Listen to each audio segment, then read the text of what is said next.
ವೀಕ್ಷಕರೇ, ಇದು ಸತ್ಯಕ್ಕಾಗಿ ಮತ್ತೆ ನ್ಯಾಯಕ್ಕಾಗಿ ನಡೆದಂತ ಹೋರಾಟದಲ್ಲಿ ತಮ್ಮ ಪ್ರಾಣವನ್ನೇ ಕಳೆದುಕೊಂಡಂತ ಒಬ್ಬ ಯುವ ಯೂಟ್ಯೂಬರ್ ಹಾಗೂ ಪತ್ರಕರ್ತನ ಕತೆ. ಇದು ಯಾವಾಗಲೂ 10-20 ವರ್ಷಗಳ ಹಿಂದೆ ನಡೆದದಲ್ಲ. ಇದೇ ಜನವರಿ 1ನೇ ತಾರೀಕು ಅಂದ್ರೆ ಹೊಸ ವರ್ಷದ ದಿನ ನಡೆದಂತ ಘಟನೆ. ಅಷ್ಟಕ್ಕೂ ಇಲ್ಲಿ ಆಗಿದ್ದೇನಪ್ಪ ಅಂತ ನೋಡೋದಾದ್ರೆ, ಛತ್ತೀಸ್ಗಢದ ಬಸ್ತಾರ್ ಜಿಲ್ಲೆಯಲ್ಲಿ ಈ ಚಂದ್ರಕರ್ನ ಕುಟುಂಬ ವಾಸ ಮಾಡ್ತಿತ್ತು. ಇವರ ಹಿರಿಯ ಮಗ ಯುಕೇಶ್ ತನ್ನ ತಮ್ಮನಾದಂತ ಮುಖೇಶನ್ಗೆ ಇದೇ ಜನವರಿ 2ನೇ ತಾರೀಕು ಬೆಳಗ್ಗೆ 10 ಗಂಟೆಗೆ ಫೋನ್ ಮಾಡಿದ್ದ. ಆಗ ಆತನ ಫೋನ್ ಸ್ವಿಚ್ ಆಫ್ ಅಂತ ಬಂದಿತ್ತು. ಈ ಮುಖೇಶ್ ಫೋನ್ ಅನ್ನ ಸ್ವಿಚ್ ಆಫ್ ಮಾಡ್ಕೊಳ್ಳೋದು ಸಾಮಾನ್ಯ ಆಗಿತ್ತು. ಏಕೆಂದ್ರೆ ಈತ ಪತ್ರಕರ್ತನಾಗಿದ್ದರಿಂದ ಮುಖೇಶ್ ಡಿಸ್ಟರ್ಬ್ ಆಗಬಾರದು ಅಂತ ಆಗಾಗ ತಮ್ಮ ಫೋನ್ ಅನ್ನ ಸ್ವಿಚ್ ಆಫ್ ಮಾಡ್ಕೊಳ್ತಿದ್ದ. ಹೀಗಾಗಿ ತಮ್ಮನ ಫೋನ್ ಸ್ವಿಚ್ ಆಫ್ ಆಗಿದ್ದಕ್ಕೆ ಈ ಯುಕೇಶ್ಗೆ ಆರಂಭದಲ್ಲಿ ಏನು ಕೂಡ ಅನ್ನಿಸ್ಲಿಲ್ಲ. ಆದ್ರೆ ಮಧ್ಯಾಹ್ನದ ಮೇಲೂ ಕೂಡ ಅವನ ಫೋನ್ ಆನ್ ಆಗದೆ ಇದ್ದಾಗ ಸ್ವಲ್ಪ ಭಯ ಶುರುವಾಯಿತು. ಮತ್ತೆ ಸಂಜೆ ಆದ್ರೂ ಕೂಡ ಈ ಮುಖೇಶ್ನ ಫೋನ್ ಆನ್ ಆಗ್ಲಿಲ್ಲ ಹಾಗೂ ಆತ ಮನೆಗೂ ಕೂಡ ಬರ್ಲಿಲ್ಲ.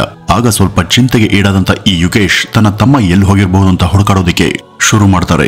ಈ ಬಸ್ತಾರ್ ಜಿಲ್ಲೆ ನಕ್ಸಲ್ ಪೀಡಿತ ಜಿಲ್ಲೆ ಆಗಿರೋದ್ರಿಂದ ಈ ಯುಕೇಶ್ಗೆ ಮಾತ್ರ ಅಲ್ಲ, ಅಲ್ಲಿನ ತುಂಬಾ ಜನರಿಗೆ ತಮ್ಮವರು ಯಾರಾದ್ರೂ ಹೀಗೆ ದಿನಗಟ್ಟಲೆ ಸಂಪರ್ಕಕ್ಕೆ ಸಿಗದೆ ಹೋದಾಗ ಸ್ವಲ್ಪ ಆತಂಕಕ್ಕೆ ಈಡಾಗೋದು ಸಹಜವಾಗಿತ್ತು. ತಮ್ಮ ಪರಿಚಯಸ್ಥರಿಗೆಲ್ಲ ಫೋನ್ ಮಾಡಿ ಮುಖೇಶ್ ಬಗ್ಗೆ ತಿಳಿದುಕೊಳ್ಳೋದಕ್ಕೆ ಈ ಯುಕೇಶ್ ಪ್ರಯತ್ನ ಪಟ್ಟಿದ್ರು. ಈ ಮುಖೇಶ್ ಪತ್ರಕರ್ತನಾಗಿದ್ದು ಈತನದು ಒಂದು ಯೂಟ್ಯೂಬ್ ಚಾನಲ್ ಕೂಡ ಇರೋದ್ರಿಂದ ಆತ ಅಲ್ಲಿ ಎಲ್ಲರಿಗೂ ಚಿರಪರಿಚಿತನಾಗಿದ್ದ. ಯಾಕೋ ಭಯ ಶುರುವಾಗಿ ಈ ಯುಕೇಶ್ ತಡ ಮಾಡದೆ ಪೊಲೀಸ್ ಠಾಣೆಗೆ ಹೋಗಿ ತನ್ನ ಸಹೋದರ ಕಾಣೆಯಾದ ಬಗ್ಗೆ ಒಂದು ಕಂಪ್ಲೇಂಟ್ ಅನ್ನ ಕೊಟ್ಟಿದ್ರು. ವಿಷಯದ ಗಂಭೀರತೆನ ಅರ್ಥಂತ ಪೊಲೀಸರು ಕೂಡಲೇ ತಡ ಮಾಡದೆ ಮುಖೇಶ್ನ ಹುಡುಕೋದಕ್ಕೆ ಶುರು ಮಾಡ್ತಾರೆ. ಇತ್ತ ಈ ಯುಕೇಶ್ ಗೂಗಲ್ ಲೊಕೇಶನ್ ಮೂಲಕ ತನ್ನ ತಮ್ಮ ಹೋಗಿರಬಹುದಾದಂತಹ ಸ್ಥಳಗಳನ್ನ ಹುಡುಕಾಡತೊಡಗಿದ್ರು. ಆಗ ಮುಖೇಶ್ ಒಂದು ಫಾರ್ಮ್ ಹೌಸ್ಗೆ ಹೋಗಿರೋದು ಈ ಯುಕೇಶ್ಗೆ ಗೊತ್ತಾಗುತ್ತೆ. ಗೂಗಲ್ ಲೊಕೇಶನ್ ಪ್ರಕಾರ ಮುಖೇಶ್ 1ನೇ ತಾರೀಕಿನ ರಾತ್ರಿ ಬಿಜಾಪುರ ನಗರದ ಚಟ್ಟಾನ್ ಪಾರಾ ಕಾಲೋನಿಯಲ್ಲಿ ಇರುವಂತ ಈ ಒಂದು ಫಾರ್ಮ್ ಹೌಸ್ ಬಳಿ ಇದ್ರು. ಈ ಒಂದು ವಿಷಯವನ್ನ ಪೊಲೀಸರಿಗೆ ತಿಳಿಸಿ ಅವರೊಂದಿಗೆ ಯುಕೇಶ್ ಕೂಡ ಅಲ್ಲಿಗೆ ಹೊರಟಿದ್ರು. ತಡರಾತ್ರಿ ಅಲ್ಲಿಗೆ ಹೋದಂತ ಪೊಲೀಸರು ಈ ಒಂದು ಫಾರ್ಮ್ ಹೌಸ್ ನ ಪ್ರತಿಯೊಂದು ರೂಮ್ ಅನ್ನು ಕೂಡ ತಡಕಾಡಿದ್ರು. ಆದ್ರೆ ಮುಖೇಶ್ ಪತ್ತೆ ಆಗ್ಲಿಲ್ಲ. ಅದಷ್ಟೇ ಅಲ್ಲದೆ ಪೊಲೀಸರ ಹಲವು ತಂಡ ಮುಖೇಶ್ಗಾಗಿ ಎಲ್ಲಾ ಕಡೆ ಹುಡುಕಾಡ್ತಾನೆ ಇತ್ತು. ಈ ಮುಖೇಶ್ ಪತ್ರಕರ್ತನಾಗಿದ್ರಿಂದ ಸಾಕಷ್ಟು ಕಡೆಯಿಂದ ಒತ್ತಡ ಬಂದು ಪೊಲೀಸರು ಈ ಒಂದು ಕೇಸ್ಗೆ ಮೊದಲ ಪ್ರಾಶಸ್ತ್ಯವನ್ನ ಕೊಟ್ಟು ರಾತ್ರಿಯಿಡೀ ಅವನನ್ನ ಹುಡುಕೋದಿಕ್ಕೆ ನಿರತರಾಗ್ತಾರೆ. ನಂತರ ರಾತ್ರಿ ಕಳೆದು ಬೆಳಗಾಯ್ತು. ಆದ್ರೆ ಮುಖೇಶ್ ಬಗ್ಗೆ ಯಾವುದೇ ಸುಳಿವು ಮಾತ್ರ ಸಿಗ್ಲಿಲ್ಲ. ಸಹೋದರ ಯುಕೇಶ್ ತಮ್ಮನ ಯೂಟ್ಯೂಬ್ ಚಾನಲ್ ನ ವಿಡಿಯೋನ ನೋಡ್ತಾ ಅಲ್ಲೇನಾದ್ರೂ ಸುಳಿವು ಸಿಗುತ್ತಾ ಅಂತ ಚೆಕ್ ಮಾಡ್ತಾ ಇದ್ರು. ಆದ್ರೆ ಅಲ್ಲೂ ಕೂಡ ಏನು ಅಂತ ಮಾಹಿತಿ ಸಿಗ್ಲಿಲ್ಲ. ಆದ್ರೆ ಈ ಯುಕೇಶ್ ನ ಮನಸ್ಸಲ್ಲಿ ಮಾತ್ರ ಆ ಒಂದು ಫಾರ್ಮ್ ಹೌಸ್ ಪದೇ ಪದೇ ಬರ್ತಾ ಇತ್ತು. ಅಲ್ಲೇ ಏನೋ ರಹಸ್ಯ ಅಡಗಿದೆ ಅಂತ ಅನ್ಸೋದಕ್ಕೆ ಶುರುವಾಗಿತ್ತು. ರಾತ್ರಿ ಪೊಲೀಸರು ಎಲ್ಲಾ ಕಡೆ ಹುಡುಕಿದ್ದರಾದ್ರೂ ಯುಕೇಶ್ಗೆ ಮಾತ್ರ ಸಮಾಧಾನ ಆಗ್ಲಿಲ್ಲ. ಇದನ್ನ ಪೊಲೀಸರ ಮುಂದೆ ಹೇಳಿದಾಗ ಅವರು ನಿನ್ನೆನೆ ಹುಡುಕಿದ್ದೇವೆ, ಮತ್ತೆ ಅಲ್ಲಿ ಹೋಗಿ ಸಮಯವನ್ನು ಹಾಳು ಮಾಡೋದು ಬೇಡ ಅಂತ ಹೇಳಿದ್ರು. ಆದ್ರೆ ಯುಕೇಶ್ ಅವ್ರ ಮಾತನ್ನ ಕೇಳದೆ ತನ್ನ ತಮ್ಮ ಮುಖೇಶ್ನ ಹಲವು ಪತ್ರಕರ್ತ ಸ್ನೇಹಿತರಿಗೆ ಕರೆ ಮಾಡಿ ಮತ್ತೊಮ್ಮೆ ಫಾರ್ಮ್ ಹೌಸ್ ನಲ್ಲಿ ಹುಡುಕುವಂತೆ ಪೊಲೀಸರ ಮೇಲೆ ಒತ್ತಡವನ್ನ ಹಾಕಿಸಿದ್ರು. ಕೊನೆಗೆ ಪೊಲೀಸರು ಈ ಯುಕೇಶ್ ಜೊತೆಗೆ ಪತ್ರಕರ್ತರನ್ನು ಕೂಡ ಕರ್ಕೊಂಡು ಹೋಗಿ ಫಾರ್ಮ್ ಹೌಸ್ಗೆ ಬಂದಿದ್ರು. ಮತ್ತೆ ಅಲ್ಲಿ ತನಿಖೆ ಶುರುವಾಯಿತು. ಆದ್ರೆ ಈ ಬಾರಿ ರಾತ್ರಿಯ ಕತ್ಲೆಯಲ್ಲಿ ಕಾಣದೆ ಹೋದಂತ ಸಂಗತಿಯನ್ನ ಹಗಲು ಬೆಳಕಲ್ಲಿ ನೋಡಿದ್ರು. ಅದೇನಪ್ಪಾ ಅಂದ್ರೆ ತೋಟದ ಮನೆಯ ಸೆಪ್ಟಿಕ್ ಟ್ಯಾಂಕ್ ಅವರಲ್ಲಿ ಸಂಶಯವನ್ನ ಹುಟ್ಟಿಸಿತ್ತು. ಆ ಸೆಪ್ಟಿಕ್ ಟ್ಯಾಂಕ್ ನ ಸ್ಲ್ಯಾಬ್ ಮೇಲೆ ಕೆಲವು ಗಂಟೆಗಳ ಮೊದಲು ಸಿಮೆಂಟ್ ಮಾಡಿದ್ದನ್ನ ಅವರು ನೋಡಿದ್ರು. ಇಷ್ಟು ಹಳೆ ಫಾರ್ಮ್ ಹೌಸ್ ಅನ್ನ ಎಲ್ಲೂ ಕೂಡ ರಿಪೇರಿ ಮಾಡದೆ ಸೆಪ್ಟಿಕ್ ಟ್ಯಾಂಕ್ ಅನ್ನ ಮಾತ್ರ ಯಾಕೆ ಹೀಗೆ ರಿಪೇರಿ ಮಾಡಲಾಗಿದೆ ಅನ್ನೋದು ಅವ್ರಿಗೆ ಸ್ವಲ್ಪ ಅನುಮಾನ ಬಂತು. ತಡ ಮಾಡದೆ ಪೊಲೀಸರು ಸ್ಲ್ಯಾಬ್ ಅನ್ನ ಒಡೆಯೋದಿಕ್ಕೆ ಶುರು ಮಾಡ್ತಾರೆ. ಸ್ಲ್ಯಾಬ್ ಅನ್ನ ಒಡೆದು ಟ್ಯಾಂಕ್ ಅನ್ನ ತೆರೆದು ನೋಡಿದಾಗ ಆ ಒಂದು ದೃಶ್ಯವನ್ನ ನೋಡಿದಂತ ಎಲ್ಲರೂ ನಿಜಕ್ಕೂ ಬೆಚ್ಚಿ ಬಿದ್ದಿದ್ರು. ಯಾಕೆಂದ್ರೆ ಈ ಮುಖೇಶ್ ಚಂದ್ರಕರ್ ಅವರ ದೇಹವನ್ನ ಈ ಸೆಪ್ಟಿಕ್ ಟ್ಯಾಂಕ್ ಒಳಗೆ ಹಾಕಿ ಮುಚ್ಚಲಾಗಿತ್ತು. ಈ ಮುಖೇಶ್ ನನ್ನ ಎಷ್ಟು ಕ್ರೂರವಾಗಿ ಕೊಂದು ಹಾಕಿದ್ರು ಅಂದ್ರೆ ಅಲ್ಲಿದ್ದಂತ ಯಾರು ಕೂಡ ಇಂಥ ಒಂದು ಭಯಾನಕ ದೃಶ್ಯವನ್ನ ಹಿಂದೆಂದೂ ಕೂಡ ನೋಡಿರ್ಲಿಲ್ಲ. ನಂತರ ಮರಣೋತ್ತರ ಪರೀಕ್ಷೆ ಮಾಡದಂತ ವೈದ್ಯರು ಕೂಡ ತಮ್ಮ 12 ವರ್ಷಗಳ ಸರ್ವಿಸ್ ನಲ್ಲಿ ಇಂಥ ಒಂದು ಪ್ರಕರಣವನ್ನ ಯಾವತ್ತಿಗೂ ನೋಡಿಲ್ಲ ಅಂತ ಹೇಳಿದ್ರು. ನೀರಿನಲ್ಲಿ ಮುಳುಗಿದ್ರಿಂದ ಮುಖೇಶ್ ದೇಹ ಊದ್ಕೊಂಡಿತ್ತು. ಇವ್ರ ತಲೆ ಮೇಲೆ 15 ಸಲ ಹೊಡೆಯಲಾಗಿತ್ತು. ಹಲವು ಕಡೆ ಮೂಳೆಗಳು ಮುರಿದಿದ್ವು. ಅವರ ಹಾರ್ಟ್ ಮತ್ತು ಲಿವರ್ ಕೂಡ ಡ್ಯಾಮೇಜ್ ಆಗಿದ್ವು. ವೀಕ್ಷಕರೇ, ನಕ್ಸಲ್ ಪೀಡಿತ ಪ್ರದೇಶದಲ್ಲಿ ಪ್ರಾಮಾಣಿಕ ಪತ್ರಕರ್ತರ ಕೊಲೆಯಾಗೋದು ಸಾಮಾನ್ಯ ಅಂತ ನಿಮ್ಗೆ ಅನಿಸಬಹುದು. ಆದ್ರೆ ಈ ಕ್ರೂರ ಕೊಲೆಯ ನಿಜವಾದ ಸತ್ಯ ಮತ್ತು ಅದರ ಹಿಂದಿನ ಕಾರಣ ಬೇರೇನಾಗಿತ್ತು. ಈ 28 ವರ್ಷದ ಮುಖೇಶ್ ಸತ್ಯ ಹೇಳಿದ್ದಕ್ಕಾಗಿ, ಭ್ರಷ್ಟರ ವಿರುದ್ಧ ತೊಡೆತಟ್ಟಿ ನಿಂತಿದ್ದಕ್ಕಾಗಿ ತಮ್ಮ ಜೀವವನ್ನೇ ಕಳೆದುಕೊಂಡಿದ್ರು. ಬಿಜಾಪುರ ಜಿಲ್ಲೆಯ ಬಾಸುಗೂಡ ಗ್ರಾಮದಲ್ಲಿ ಜನಿಸಿದಂತ ಮುಖೇಶ್ ಬಾಲ್ಯದಿಂದಲೇ ಹಲವು ಕಷ್ಟಗಳನ್ನ ಎದುರಿಸಿ ಬೆಳೆದಿದ್ರು. ಏಕೆಂದ್ರೆ ಕೇವಲ ತಮ್ಮ 2ನೇ ವಯಸ್ಸಿನಲ್ಲಿಯೇ ತಂದೆಯನ್ನ ಕಳೆದುಕೊಂಡ ನಂತರ ಕುಟುಂಬದ ಆರ್ಥಿಕ ಸ್ಥಿತಿ ಹದಗೆಟ್ಟು ಹೋಗಿತ್ತು. ಮುಖೇಶ್ ತಾಯಿ ಮನೆ ನಡೆಸೋದಕ್ಕೆ ಅಂಗನವಾಡಿಯಲ್ಲಿ ಕೆಲಸ ಮಾಡ್ತಿದ್ರು. ಅವರು ವಾಸ ಮಾಡ್ತಿದ್ದಂತ ಪ್ರದೇಶದಲ್ಲಿ ನಕ್ಸಲಿಸಂ ಹಾವಳಿ ವಿಪರೀತ ಇತ್ತು. ಒಂದ್ಸಲ ಯುಕೇಶ್ ಮತ್ತು ಅವನ ಸ್ನೇಹಿತ ಪೊಲೀಸ್ ಇಲಾಖೆಗೆ ಸೇರುವ ಸುದ್ದಿ ಗ್ರಾಮದಲ್ಲಿ ಹರಡಿದಾಗ ನಕ್ಸಲರು ಈ ಇಬ್ಬರನ್ನು ಕೂಡ ಅಪಹರಿಸಿ ತಮ್ಮ ಸಾರ್ವಜನಿಕ ನ್ಯಾಯಾಲಯದಲ್ಲಿ ಹಾಜರುಪಡಿಸಿದ್ರು. ಈ ಸಾರ್ವಜನಿಕ ನ್ಯಾಯಾಲಯದ ಹೆಸರಲ್ಲಿ ನಕ್ಸಲರು ಪೊಲೀಸರೊಂದಿಗೆ ಸಂಪರ್ಕ ಇದ್ದವರನ್ನು ಕೂಡ ಮನಸೋ ಇಚ್ಛೆ ಥಳಿಸ್ತಾ ಇದ್ರು. ಕೆಲವೊಮ್ಮೆ ಕ್ರೂರವಾಗಿ ಕೊಂದು ಹಾಕ್ತಾ ಇದ್ರು. ಹೀಗಿರುವಾಗ ಯುಕೇಶ್ನ ತಾಯಿ ಅಲ್ಲಿಗೆ ಹೋಗಿ ಈ ನಕ್ಸಲ್ ಜೊತೆ ಮಾತನಾಡಿ ಇಬ್ರು ಮಕ್ಕಳನ್ನು ಕೂಡ ಸುರಕ್ಷಿತವಾಗಿ ಬಿಡಿಸ್ಕೊಂಡು ಬಂದಿದ್ರು. ಈ ತಾಯಿಯ ಅದೇ ಧೈರ್ಯ ಅವರ ಇಬ್ರು ಮಕ್ಕಳಲ್ಲೂ ಕೂಡ ಇತ್ತು.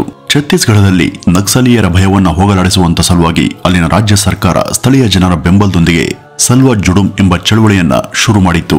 ಜನರ ಕೈಗೆ ಆಯುಧವನ್ನ ಕೊಟ್ಟು ನಕ್ಸಲರ ವಿರುದ್ಧ ಹೋರಾಡಿ ತಮ್ಮನ್ನ ರಕ್ಷಿಸಿಕೊಳ್ಳುವುದು ಆ ಆಂದೋಲನದ ಉದ್ದೇಶ ಆಗಿತ್ತು. ಆದ್ರೆ ಕ್ರಮೇಣ ಈ ಸಲ್ವಾ ಜುಡುಮ್ ಕೂಡ ಭ್ರಷ್ಟ ಆಯಿತು. ಬರ್ತಾ ಬರ್ತಾ ಜನರಲ್ಲಿ ನಕ್ಸಲ್ ಭಯದ ಜೊತೆಗೆ ಸಲ್ವಾ ಜುಡುಮ್ ಭಯ ಕೂಡ ಆವರಿಸ್ತು.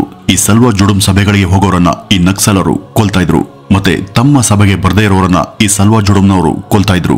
ಹೀಗೆ ಇಬ್ರು ಸೇರಿ ಜನರ ಜೀವನವನ್ನ ಕಂಗಾಲ್ ಮಾಡಿ ಹಾಕಿದ್ರು. ಇಂಥ ಒಂದು ಸಮಯದಲ್ಲಿ ತಮ್ಮನ್ನ ರಕ್ಷಿಸಿಕೊಳ್ಳೋದಕ್ಕೆ ಚಂದ್ರಕರ್ ಕುಟುಂಬ ಪರಿಹಾರ ಶಿಬಿರದಲ್ಲಿ ವಾಸ ಮಾಡೋದಕ್ಕೆ ಶುರು ಮಾಡಿತ್ತು. ಆದ್ರೆ ಇಲ್ಲಿ ಅವರ ತಾಯಿ ಕ್ಯಾನ್ಸರ್ಗೆ ಬಲಿಯಾಗಿ ನಿಧನರಾಗಿದ್ರು. ಈಗ ಇಬ್ರು ಸಹೋದರರಾದಂತ ಮುಖೇಶ್ ಮತ್ತು ಯುಕೇಶ್ ಪರಸ್ಪರ ಒಬ್ರಿಗೊಬ್ರು ಬೆಂಬಲವಾಗಿ ನಿಂತಿದ್ರು. ಈ ಮುಖೇಶ್ ಗ್ಯಾರೇಜ್ ನಲ್ಲಿ ಮೆಕ್ಯಾನಿಕ್ ಆಗಿ ಕೆಲಸ ಮಾಡೋದಕ್ಕೆ ಶುರು ಮಾಡಿದ್ರೆ ಯುಕೇಶ್ ಫ್ರೀಲಾನ್ಸ್ ಜರ್ನಲಿಸ್ಟ್ ಆಗಿ ಪತ್ರಿಕೋದ್ಯಮದಲ್ಲಿ ಕೆಲಸ ಮಾಡೋದಕ್ಕೆ ಶುರು ಮಾಡ್ತಾರೆ. ನಂತರ ತನ್ನ ಅಣ್ಣ ಪತ್ರಿಕೋದ್ಯಮದಲ್ಲಿ ಕೆಲಸ ಮಾಡೋದನ್ನ ನೋಡದಂತ ಮುಖೇಶ್ ತಾನು ಕೂಡ ಅದೇ ಕೆಲಸ ಮಾಡಬೇಕು ಅಂತ ಅಂದ್ಕೊಂಡಿದ್ದ.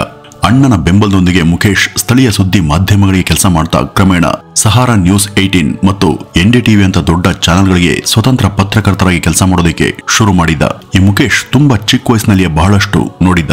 ಇದರಿಂದಾಗಿ ಆತ ಪರಿಸ್ಥಿತಿ ಮತ್ತು ಜನರ ಸಮಸ್ಯೆಗಳನ್ನ ತಳಮಟ್ಟದಲ್ಲಿ ಅರ್ಥ ಮಾಡ್ಕೊಳ್ಳೋದಕ್ಕೆ ಅರ್ಹನಾಗಿದ್ದ.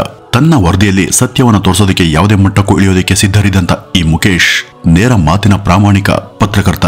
ಈ ಸಲ್ವಾ ಜುಡುಮ್ನ ನಾಯಕರು ಗುತ್ತಿಗೆದಾರರಾಗುವ ಮೂಲಕ ಭ್ರಷ್ಟಾಚಾರದಲ್ಲಿ ತೊಡಗಿರೋದನ್ನ ಈ ಮುಖೇಶ್ ನೋಡಿದ್ದ. ಇದರ ವಿರುದ್ಧ ಕೂಡ ಮುಖೇಶ್ ಯಾವುದೇ ಭಯ ಇಲ್ಲದೆ ವರದಿ ಮಾಡಿದ. ನೇರವಾಗಿ ನಕ್ಸಲಿಯ ಪ್ರದೇಶಕ್ಕೆ ಹೋಗಿ ಗ್ರೌಂಡ್ ರಿಪೋರ್ಟ್ ಮಾಡುವಂತ ಧೈರ್ಯ ಕೂಡ ಆತನಿಗಿತ್ತು. ಒಮ್ಮೆಯಂತೂ ಈತ ಇಲ್ಲಿವರೆಗೂ ಯಾವ ವರದಿಗಾರ ಕೂಡ ಮಾಡದಂತ ಕೆಲಸವನ್ನ ಮಾಡಿದ್ದ. 2021ರಲ್ಲಿ ನಕ್ಸಲರು CRPF ನ ಕೋಬ್ರಾ ಕಮಾಂಡರ್ ರಾಕೇಶ್ ಸಿಂಗ್ ಅವರನ್ನ ಸೆರೆ ಹಿಡಿದು ತಮ್ಮೊಂದಿಗೆ ಕರೆದುಕೊಂಡು ಹೋಗಿದ್ರು. ಆಗ ಈ ನಕ್ಸಲರ ಭಯ ಎಷ್ಟಿತ್ತು ಅಂದ್ರೆ ಆಡಳಿತ ಅಥವಾ ಪೊಲೀಸರು ನಕ್ಸಲರು ಇರುವಂತ ಆ ಪ್ರದೇಶಕ್ಕೆ ಹೋಗಿ ಅವರನ್ನ ಬಿಡಿಸ್ಕೊಂಡು ಬರೋದಕ್ಕೆ ಹಿಂದೆಟನ್ನ ಹಾಕಿದ್ರು. ಕಡೆ ಪಕ್ಷ ನಕ್ಸಲರ ಜೊತೆ ಮಾತಾಡೋದಕ್ಕೂ ಅವರು ಮುಂದಾಗ್ಲಿಲ್ಲ. ಆಗ ಈ ಮುಖೇಶ್ ತನ್ನ ಪ್ರಾಣವನ್ನು ಕೂಡ ಲೆಕ್ಕಿಸದೆ ಸೀದಾ ನಕ್ಸಲಿಯರ ಬಳಿಗೆ ಹೋಗಿ ಕಮಾಂಡೋವನ್ನ ಬಿಡಿಸಿಕೊಂಡು ತಮ್ಮ ಬೈಕಲ್ಲಿ ಕರೆ ತಂದಿದ್ರು. ನಂತರ ನಕ್ಸಲರಿಂದ ಕಿಡ್ನಾಪ್ ಆಗಿದಂತ ಸಬ್ ಇಂಜಿನಿಯರ್ ಒಬ್ಬರನ್ನ ತನ್ನ ಪತ್ರಕರ್ತ ಸ್ನೇಹಿತರ ಸಹಾಯದಿಂದ ಬಿಡಿಸ್ಕೊಂಡು ಬಂದಿದ್ರು. ಮುಖೇಶ್ ಅವರ ಈ ಒಂದು ಧೈರ್ಯ ಮತ್ತು ಶೌರ್ಯ ಬಹುಶಃ ಅವರ ತಾಯಿಯಿಂದನೇ ಬಂದಿತ್ತು ಅಂತ ಅನ್ಸುತ್ತೆ. ಮುಖೇಶ್ ನಿರ್ಭಯವಾಗಿ ಸತ್ಯವನ್ನ ಹೊರತರ್ತಾ ಇದ್ರು. ಅದು ರಸ್ತೆ ಕಾಮಗಾರಿಯಾಗಿರ್ಲಿ, ಸೇತುವೆ ಆಗಿರ್ಲಿ, ಶಾಲೆಗಳಾಗಿರ್ಲಿ, ಎಲ್ಲಾ ಸಮಸ್ಯೆಗಳ ಬಗ್ಗೆ ಮುಖೇಶ್ ವರದಿ ಮಾಡಿ ಇದ್ದದ್ದನ್ನ ಇದ್ದ ಹಾಗೇನೆ ಹೇಳ್ತಿದ್ರು. ಕಾಂಟ್ರಾಕ್ಟರ್ ಮತ್ತು ಅಧಿಕಾರಿಗಳ ಹೆಸರು ಸಮೇತ ಎಲ್ಲರನ್ನೂ ಕೂಡ ಬಯಲಿಗೆಳೆದು ಅವರು ಎಷ್ಟೆಷ್ಟು ದುಡ್ಡನ್ನ ತಿಂದಿದ್ದಾರೆ ಅಂತ ನೇರವಾಗಿನೇ ಹೇಳ್ತಾ ಇದ್ರು. ಆದ್ರೆ ಅವರ ಈ ಎಲ್ಲ ಕೆಲಸನೂ ಕೂಡ ಭ್ರಷ್ಟ ಜನರಿಗೆ ನಷ್ಟವನ್ನು ಉಂಟುಮಾಡ್ತಿತ್ತು. ಹಾಗಾಗಿ ಈ ಮುಖೇಶ್ಗೆ ಪ್ರತಿದಿನ ಬೆದರಿಕೆ ಕರೆಗಳು ಬರೋದಕ್ಕೆ ಶುರುವಾಗಿದ್ದು. ಆದ್ರೆ ಅದೆಷ್ಟೇ ಬೆದರಿಕೆ ಬಂದ್ರೂ ಕೂಡ ಮುಖೇಶ್ ಯಾವುದಕ್ಕೂ ಸೊಪ್ಪನ್ನ ಹಾಕ್ತೆ ಮತ್ತಷ್ಟು ಆಳಕ್ಕಿಳಿದು ಕರ್ಮಕಾಂಡವನ್ನ ಬಯಲ್ ಮಾಡ್ತಿದ್ರು. ಹೀಗಿರುವಾಗ ಯಾರು ಕೂಡ ಗೆಸ್ ಮಾಡದಂತ ವ್ಯಕ್ತಿಯೊಬ್ಬ ಮುಖೇಶ್ನ ಜೀವಕ್ಕೆ ಕಂಟಕವಾಗಿದ್ದ.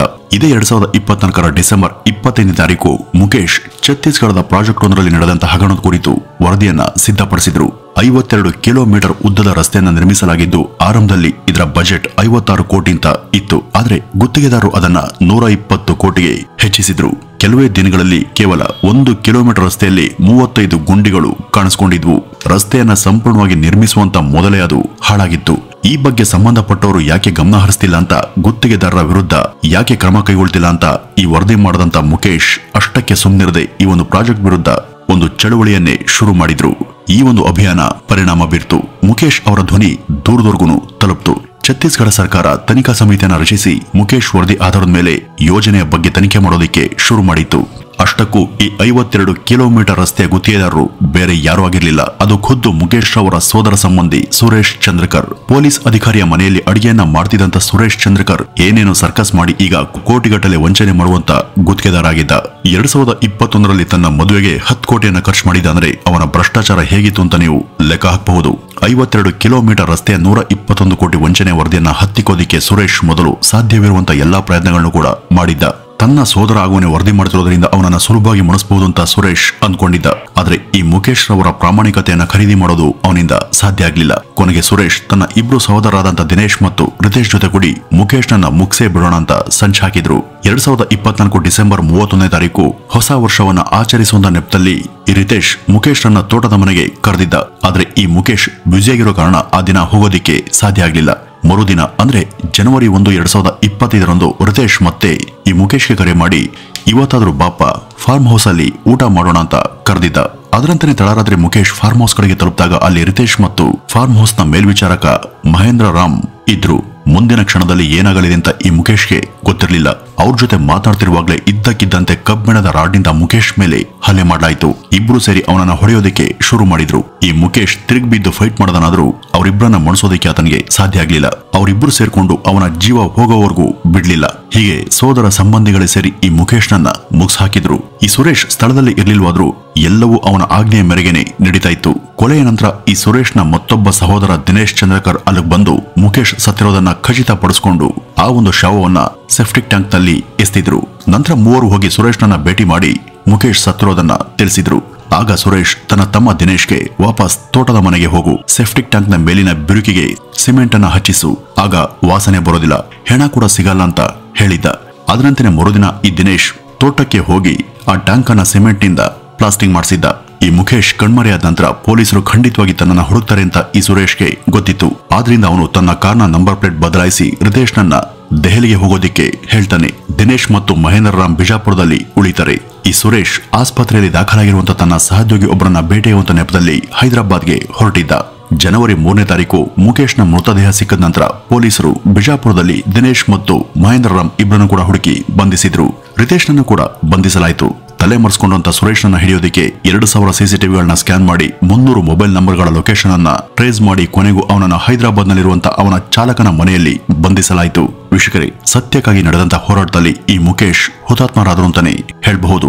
ಯಾವುದೇ ಬೆದರಿಕೆ, ಹಣದ ಆಮಿಷಕ್ಕೆ ಒಳಗಾಗದೆ ಅವರು ಭ್ರಷ್ಟಾಚಾರ ಬಯಲಿಗೆಳೆದು ಸಮಾಜದ ಓರೆಕೋರೆಯನ್ನ ತಿದ್ದಲು ಪ್ರಯತ್ನ ಪಟ್ಟಿದ್ರು.